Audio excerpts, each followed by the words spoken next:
आज की वीडियो से आपको पता चलेगा कि आपका एनईडी यूनिवर्सिटी में एडमिशन होगा या नहीं होगा। सही है। और आज की वीडियो से आपको ये भी पता चलेगा कि एनईडी यूनिवर्सिटी में एडमिशन के लिए आपको कितनी परसेंटेज चाहिए और कितना जो है आपने टेस्ट में स्कोर करना है। अच्छा, आज की वीडियो से आपको ये भी पता चलेगा कि किस डिपार्टमेंट में क्या क्लोजिंग है एनईडी यूनिवर्सिटी में। आज की वीडियो बहुत इंपॉर्टेंट होने वाली है 2026 के एनईडी एडमिशन के लिए।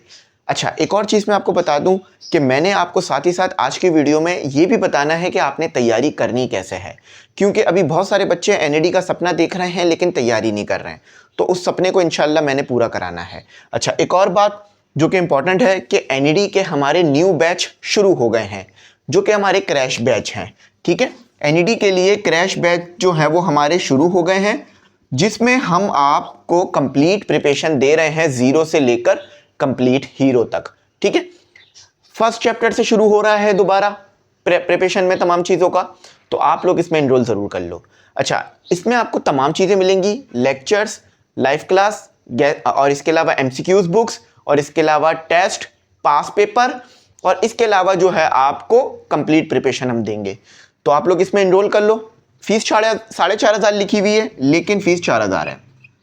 ठीक है, डिस्काउंट 500 का है। अच्छा, एक बात याद रख लेना, इससे कम ये फीस बिल्कुल भी नहीं होगी, क्योंकि ये सबसे कम में हम आपको ऑफर कर रहे हैं और अपने रिजल्ट को जनरेट कर रहे हैं। ठीक है, आपको बात समझ आ गई? वीडियो के आखिर में भी बताऊंगा, नंबर आ रहा है उस पर कॉन्टेक्ट करना, उस पर पे करना। अच्छा, सबसे पहले ये समझ लेते हैं कि एनईडी यूनिवर्सिटी आपको एडमिशन देती कैसे है, उसके बाद फील्ड्स वगैरह पे जाते हैं। एक और बात मैं शुरू में ही बता दूं कि जिन बच्चों की परसेंटेज 55 और 60 है वो भी एनईडी यूनिवर्सिटी में अप्लाई कर सकते हैं और अच्छी फील्ड में जा सकते हैं। अगर किसी बच्चे की परसेंटेज 90 है तो इसका मतलब ये नहीं है कि उसका 100% एनईडी में एडमिशन हो जाएगा। 90 परसेंटेज वाले का भी एडमिशन जब ही एनईडी यूनिवर्सिटी में होगा जब वो अच्छे नंबरों से टेस्ट पास करेगा। बात समझ आ गई? अब जरा यहां समझना, एनईडी यूनिवर्सिटी दो चीज़ों को देखती है एडमिशन के टाइम पर, और इस चीज़ को अपने दिमाग में बिठा के रख लो। एक, आपका देखती है फर्स्ट ईयर का रिजल्ट। अच्छा, फर्स्ट ईयर का रिजल्ट वो जब देखेंगे जब आप सेकेंड ईयर में पढ़ रहे हो। अगर सेकेंड ईयर का रिजल्ट आ चुका है आपका तो फिर वो आपका सेकेंड ईयर का रिजल्ट देखेंगे। ठीक है, याद रखना, एक वो आपका देखते हैं फर्स्ट ईयर का रिजल्ट, एक वो देखते हैं आपका टेस्ट स्कोर। अब कैसे देखते हैं जरा ये समझो। फर्स्ट ईयर में आपका जो भी रिजल्ट आया है, ठीक है, उसको वो लेते हैं 40%। ठीक है, उसको ऐड कर देते हैं, जो भी आपका टेस्ट का स्कोर आया है उसको वो लेते हैं 60%। बात समझ आ रही है? अब कैलकुलेशन कैसे करनी है, कैलकुलेशन समझ लो। देखो, जो भी आपका फर्स्ट ईयर का रिजल्ट आया है वो यहां पर रखो, मल्टीप्लाई कराओ 0.4 से, प्लस कराओ, देखो इसको डिवाइड कर दिया मैंने 100 से। ठीक है, अच्छा, प्लस कराओ जो भी आप टेस्ट में स्कोर लेकर आने वाले हो। ठीक है, अच्छे से अच्छा टेस्ट का स्कोर करोगे, अच्छे से अच्छा आपका एडमिशन होगा। और एनईडी यूनिवर्सिटी में बिल्कुल फेयर चेकिंग होती है। वहां पर अगर आपने 10 एमसीक्यू सही किए हैं तो आपको 10 ही नंबर मिलेंगे, ऐसा नहीं है कि 11 या 9 मिले। ठीक है, तो एनईडी पे आपको भरोसा रखना है, उसके टेस्ट के सिस्टम पे भरोसा रखना है, जो कि बहुत जबरदस्त सिस्टम है जिसमें ट्रांसपेरेंसी बहुत अच्छी है। अच्छा, जो भी आपका टेस्ट का स्कोर आएगा उसको मल्टीप्लाई करा देना 0.6 से, तो जो भी आंसर आएगा वो होगा आपका एग्रीगेट। समझ गए? एक कैलकुलेशन कर लेते हैं, उसके बाद आगे चलते हैं। फॉर एग्जाम्पल, कोई बच्चा है जिसकी परसेंटेज बहुत कम आई है, जिसकी परसेंटेज 55 आई है। मुझे उम्मीद है आप लोगों की परसेंटेज 55 से ज्यादा ही होगी जो इस वीडियो को देख रहे हैं। ठीक है, तो मैं क्या करूंगा, 55 जो परसेंटेज आई है उसको मल्टीप्लाई कराऊंगा 0.4 से। ठीक है, अब टेस्ट का स्कोर देखते हैं कि टेस्ट का स्कोर क्या आता है। इसको मल्टीप्लाई कराऊंगा 0.6 से, समझ लो आपका टेस्ट का स्कोर आ जाता है 80, जो कि पॉसिबल है। मैंने बहुत सारे ऐसे बच्चों को देखा है जिनकी परसेंटेजेस 55, 60 थी, मगर उन्होंने टेस्ट में 80 नंबर लिए हैं मेहनत कर कर। ठीक है, ये आपका आ गया। अब इसको जरा निकाल लेते हैं। ठीक है, इसको जरा कैलकुलेट कर लेते हैं। पहले इसको कैलकुलेट करो, फिर इसको कैलकुलेट करो, फिर दोनों को ऐड कर दो। तो 55 मल्टीप्लाई 0.4 तो 22 और प्लस 80 मल्टीप्लाई 0.6 तो आ रहा है 48। अब दोनों को ऐड कर दो, 22 प्लस 48 जो कि बन रहा है 70। इस बच्चे को आराम से कोई भी इंजीनियरिंग की अच्छी फील्ड मिल सकती है, क्योंकि 70 एग्रीगेट बहुत अच्छा है। पहली या दूसरी लिस्ट में नाम ज़रूर आ जाएगा अगर कोई 70 ला रहा है। बात समझ में आई? ये फंडा है एनईडी यूनिवर्सिटी का।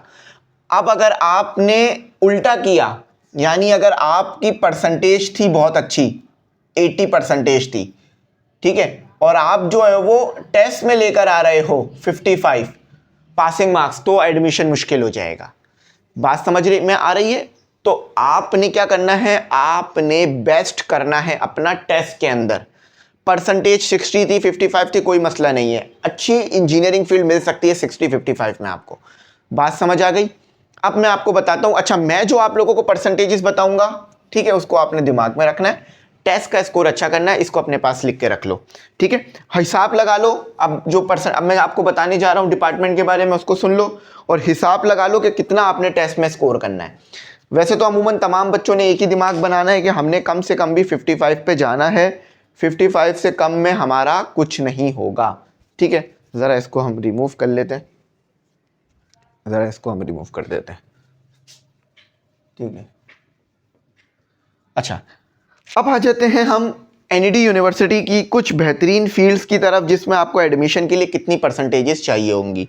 अच्छा, मैं शॉर्ट फॉर्म में लिखूंगा। सबसे पहले हम बात करते हैं सॉफ्टवेयर इंजीनियरिंग की, ठीक है। मैं डायरेक्ट आपको परसेंटेज बता रहा हूं, समझ लो ये एग्रीगेट भी होगा, बता परसेंटेज रहा हूं, लेकिन आपको इतना टेस्ट में भी स्कोर करना होगा।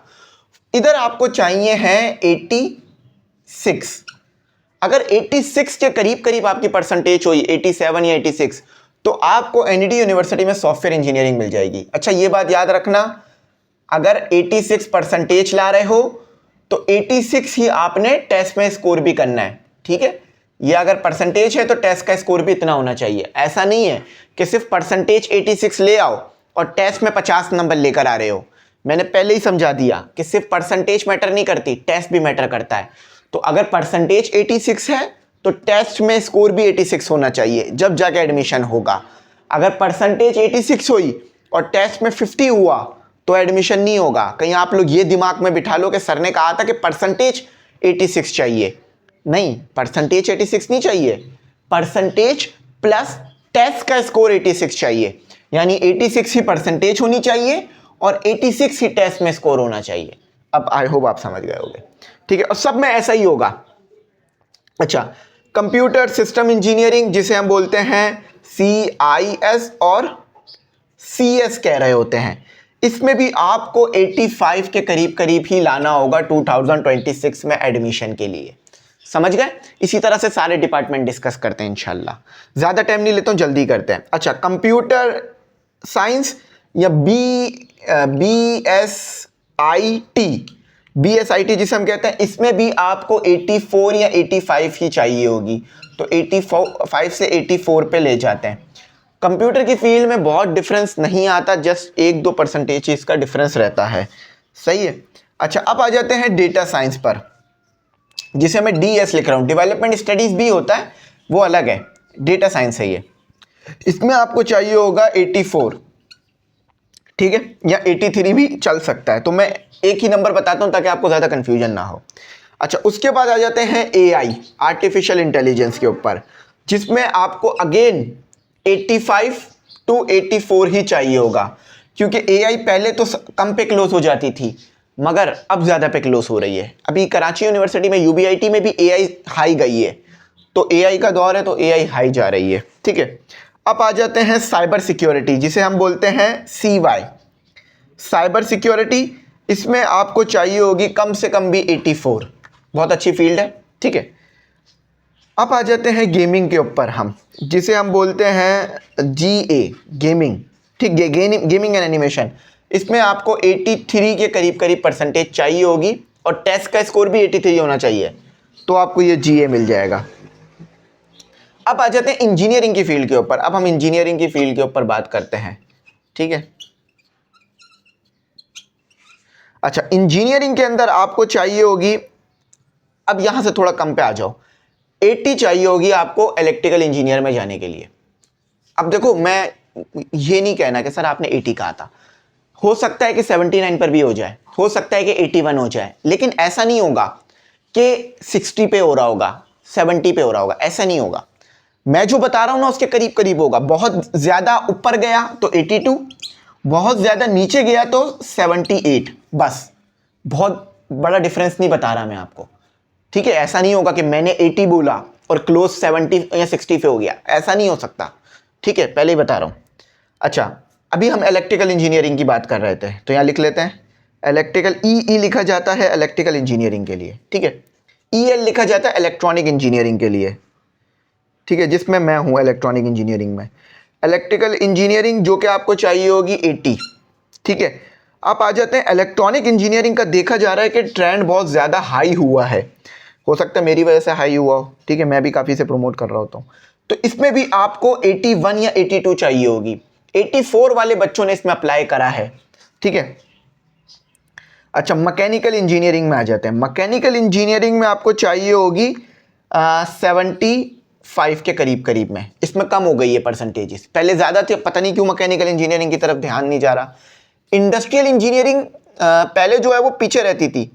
इंडस्ट्रियल, जिसे हम IM कहते हैं, इंडस्ट्रियल एंड मैन्युफैक्चरिंग इंजीनियरिंग, तो पहले ये कम रहती थी, लेकिन अब ये भी जो है वो 85 के करीब करीब पर आ गई है, मैकेनिकल के करीब आ गई है ये।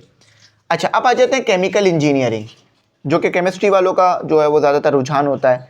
इसमें आपको 72 के करीब करीब परसेंटेजेस रिक्वायर्ड होगी जाने के लिए। अच्छा, अब मज़ीद फर्दर की तरफ चलते हैं। अब आ जाते हैं कंप्यूटेशनल फाइनेंस। कुछ चीज़ें ऐसी होती हैं कि जो ना होती काम की है, लोगों को पता नहीं होता।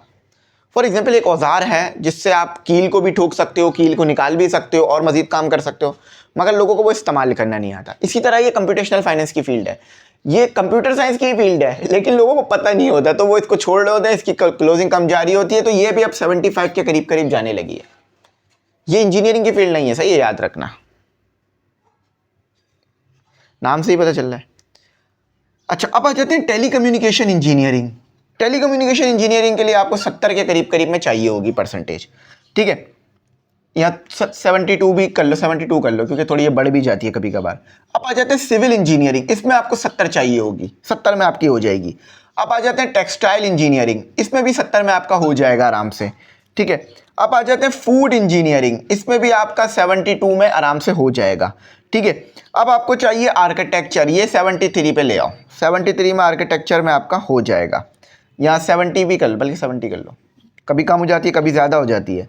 अच्छा, कंस्ट्रक्शन इंजीनियरिंग 69 पे भी इसमें अमूमन एडमिशन हो जाता है। पेट्रोलियम इंजीनियरिंग 69 पे इसमें भी हो जाता है एडमिशन अमूमन, परसेंटेज प्लस टेस्ट की बात कर रहा हूँ, ठीक है। बायोमेडिकल इंजीनियरिंग 70 पे रखो, कभी ज़्यादा हो जाती है, कभी कम हो जाती है, ऐसे ही चलता रहता है इसका। मटेरियल इंजीनियरिंग 70 पे रखो। मेटलर्जिकल इंजीनियरिंग, ठीक है, मेटलर्जिकल इंजीनियरिंग 65 पे रखो, ठीक है। और मैनेजमेंट साइंस हो गई, और इसके बाद बहुत सारी फील्ड हैं जिसका मैं नाम बता देता हूँ। English linguistic, industrial chemistry, economics and finance, development studies, applied physics, इन सबको ना 65 पे रखो। अब आप बोलोगे सर ये सब भी 65 पे, तो इसको फिर 66 पे रख लो, ताकि वो कंफ्यूजन ना हो, ठीक है। तो ये आपके पास क्राइटेरिया, 60s पे भी एडमिशन हो रहे होते हैं कुछ में, लेकिन वो एक अलग क्राइटेरिया होता है, तो बहुत ज़्यादा डिफरेंस नहीं आ रहा। हम चले थे 86 से ज़्यादा हम 65 तक जा सकें, लेकिन 65 पे मैं फिर बता रहा हूँ आपको, इंजीनियरिंग की फील्ड मिलना बहुत मुश्किल हो जाएगा।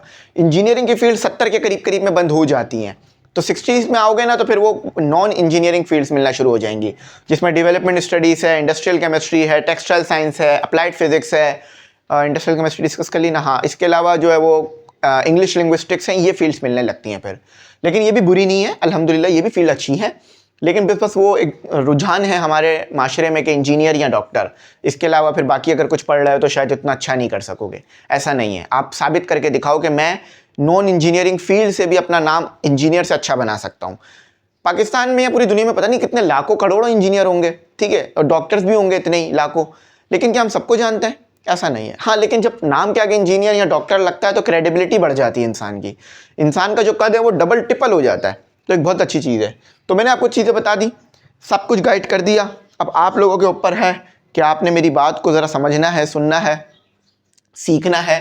फिर एक और चीज़ क्लियर कर रहा हूँ, टेस्ट प्लस परसेंटेज है। कोई बच्चा ये ना कहे मुझसे, और कह भी देगा तो मैं बता दूंगा कि सर आपने 70% बोला था लेकिन मेरा कंस्ट्रक्शन इंजीनियरिंग में एडमिशन नहीं हुआ। बेटा मैंने 70% बोला है और 70 ही टेस्ट का स्कोर बोला है, तो समझ लो ये परसेंटेज तो लिख रहा हूँ लेकिन ये एग्रीगेट भी इतना ही लाना है। जितनी परसेंटेज बोल रहा हूँ उतना ही टेस्ट में स्कोर लाना है। अगर आपने अच्छा लिया है, फॉर एग्जाम्पल 70 आपकी परसेंटेज है और 80 आपका टेस्ट का स्कोर है, तो फिर तो बहुत ही ज़बरदस्त बात हो गई। लेकिन ऐसा नहीं करना कि 70 आपका टेस्ट का 70 आपकी परसेंटेज है और टेस्ट का स्कोर 50 है, फिर मुश्किल हो जाएगी। और वो मैंने एग्रीगेट बनाना सिखाया। जो भी परसेंटेज है यहाँ रखना और जो भी आपका टेस्ट का स्कोर है यहाँ रखना, मल्टीप्लाई करके ऐड करना, इस इक्वेशन से आपको आ जाएगा। अब आखिर में ग्रुप की बात करते हैं। अब यहाँ तक आप अगर आ गए हो तो डाई हार्ट फैन हो एमी इंग्लिश सेंटर के, भरोसा करो, इनरोल करो, इंशाल्लाह मायूस नहीं होगे। अच्छे लेक्चर्स हैं, अच्छे टीचर्स हैं, अच्छे बुक्स हैं, हमारा मेहनत है। हम 2-3 साल से आपको टेस्ट की तैयारी करा रहे हैं, वक्त के साथ साथ बहुत इम्प्रूव कर रहे हैं। और आने वाले वक्तों में देखोगे कि इंशाल्लाह हमारे मैक्सिमम बच्चे एनईडी जाएंगे। और अल्हम्दुलिल्लाह सन 2025 के बैच में अगर आप एनईडी विजिट करो और एमी इंग्लिश सेंटर का जिक्र करो तो वहाँ आपको बच्चे कहते हुए मिलेंगे कि 9-10 पढ़ी है, फर्स्ट ईयर सेकंड ईयर और टेस्ट की तैयारी करिए।